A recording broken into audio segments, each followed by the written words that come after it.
Good morning.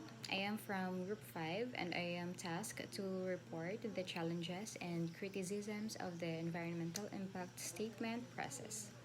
Okay, so we have three challenges in environmental impact statement process. The first one is the complexity, the second one is the lack of enforcement, the third one is the public participation. And we'll tackle that one by one. So the first one is complexity, and in this challenge, the process may be rigorous and time-consuming for developers. Complexity has some factors. So the first one is the multidisciplinary nature. EIS, or the environmental impact statement, involves the assessment of potential environmental impacts of a proposed project or action.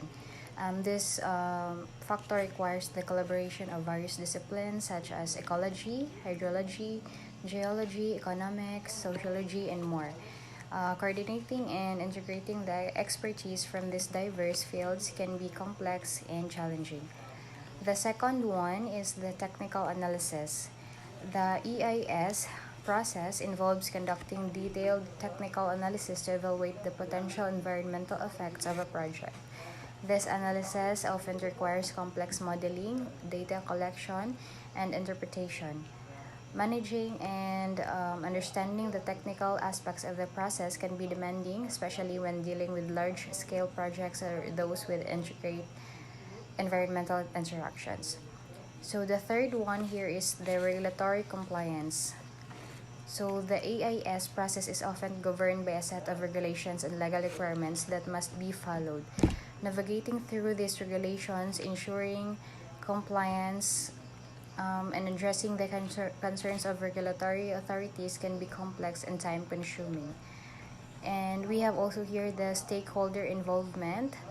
EIS typically includes engagement with various stakeholders, including community members, environmental organizations, government agencies, and indigenous groups. Managing and incorporating their input, addressing concerns, and ensuring effective communication can be challenging given the diverse perspectives and interests involved. And the last one is the lengthy process. So the processes can be lengthy, involving multiple stages such as scoping, analysis, public comment periods, and review cycles. The extended duration of the process increases the complexity and requires sustained effort and resources to manage effectively.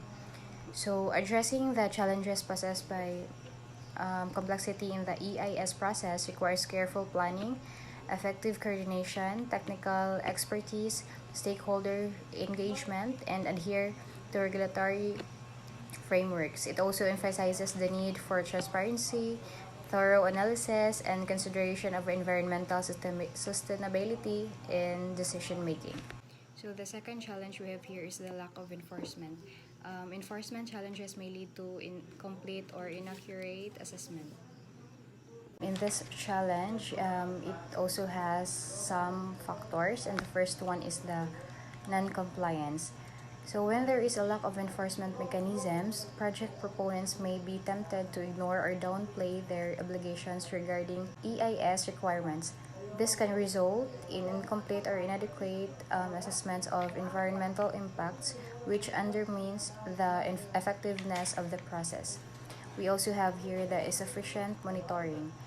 Enforcement is crucial for ensuring that project activities align with the commitments and mitigations measures outlined in the EIS. Without proper enforcement, there may be limited monitoring or project implementation, making it difficult to assess whether the project is adhering to the prescribed environmental safeguards.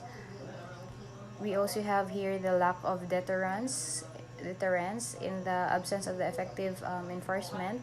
The credibility and deterrent effect in the EIS process may be diminished.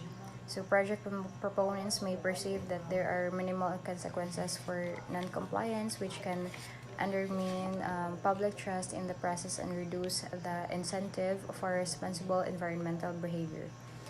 We also have here the public confidence. Enforcement plays a crucial role in maintaining public confidence in the EIS process. If the public perceives that environmental regulations are not enforced effectively, it can lead to skepticism and mistrust.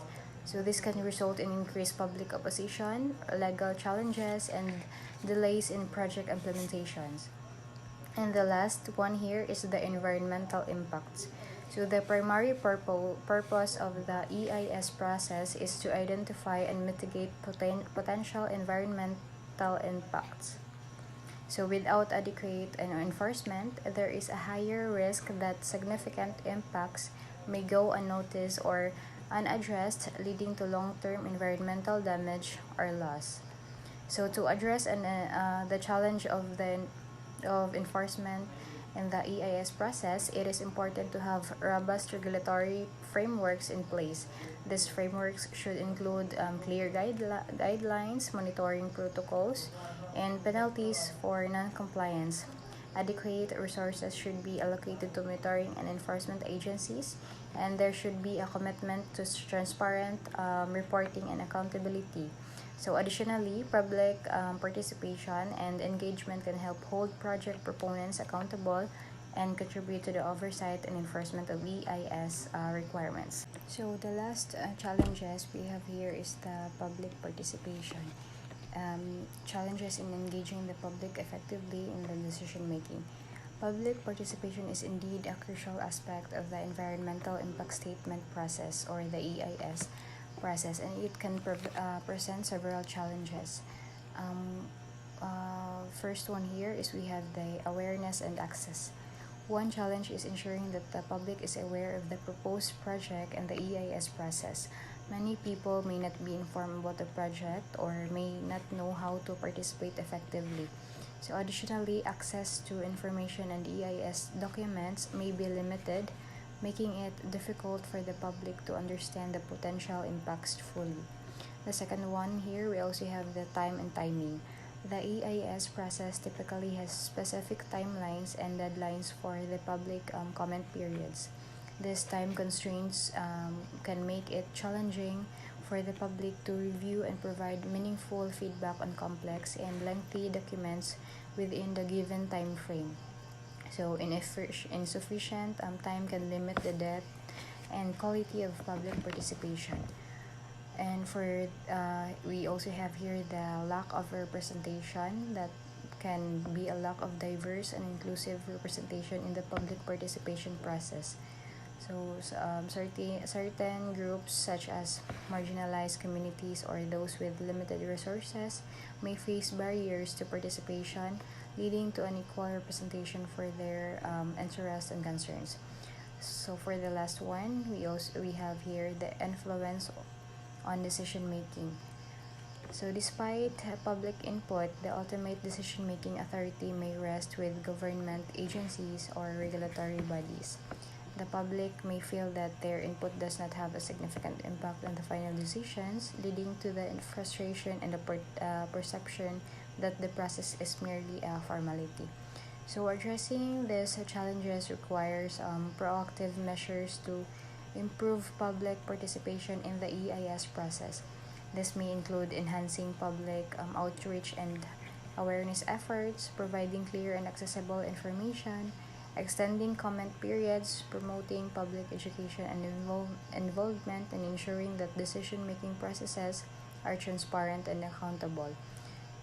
So, efforts should also be made to include diverse perspectives, particularly from historically marginalized communities, to ensure equitable decision making.